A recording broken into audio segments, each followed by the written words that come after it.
You've given us three big ideas here.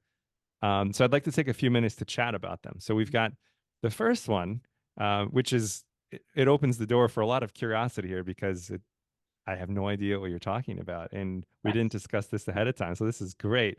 But your first idea is, you're saying that leaders need to plant flags and build roads. So first, can you tell us what do you mean by that? And then let's dive into why is it so important? Absolutely. And the hard part of that exercise really was because you can imagine out of these 100 conversations, there was such a treasure, there's such a treasure trove of applicable insights as it relates to your to leading yourself, but also leading others. And so I want to take some extra care and really, I wish you had given me five rather than three, but let's focus on those three. So planting flags and building roads, I can't take credit for that line. This was Shantanu Narayen, the long tenured CEO and highly successful CEO of Adobe Systems, Hmm. really put that language around it. And what he was getting at is, as a leader, you need to be operating on two sides. You got to be leading from the front as well as from the back, and you got to be able to toggle between both of them.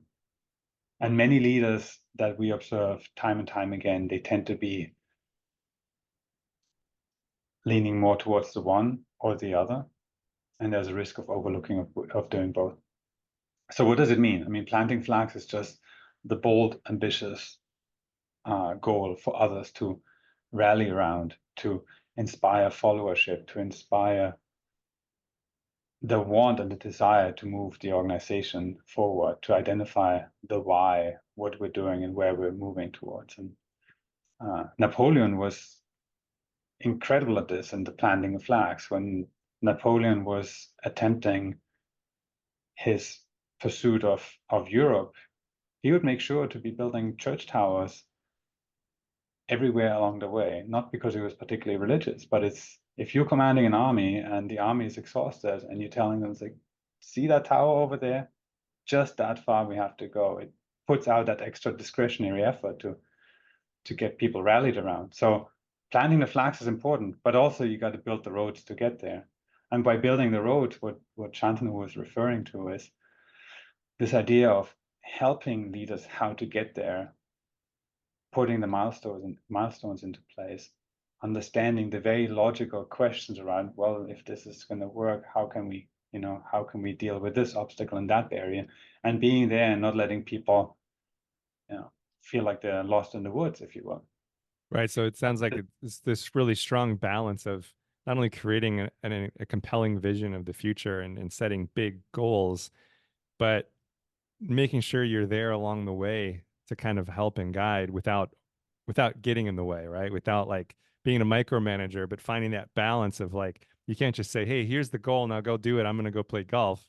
Right? It's more of like, "Hey, here's the goal. Like what do you need from me? How involved do I need to be?" Is that kind of what you're That's pointing to? exactly, yes, and sensing in the moment, right?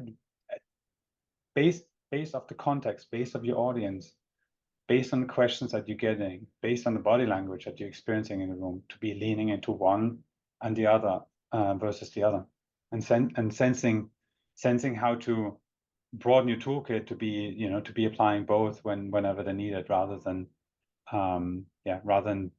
doing one. I mean, there's fantastic examples of great vision of leaders and setting a purpose for the organization. What's less often talked about is the way leaders then actually got their teams and their organizations to to get there. Right? It's less attention grabbing.